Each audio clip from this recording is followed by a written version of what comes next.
genau, es fällt mir gar nicht schwer. 3 ganze Monate ist es her.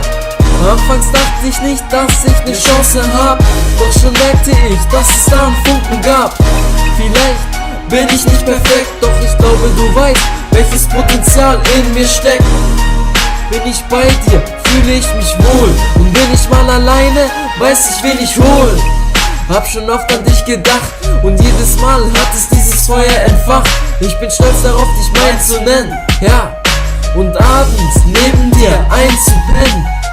Du bist mein größter Schatz, in meinem Herzen habe ich nur für dich Platz.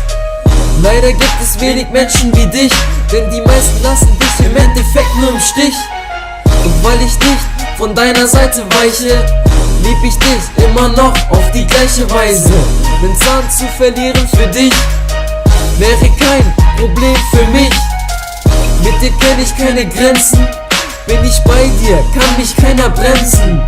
Zwar könnte ich dir teure Sachen schenken, doch lieber geb ich dir was zu bedenken. 3003 meine Glückszahl, dass ich dich gefunden habe ist Schicksal. Weil durch dich das Geld schnell an Wert verliert, werd ich ständig von anderen nur therapiert. Doch das einzige was Wert hat für mich ist ein Ich liebe dich.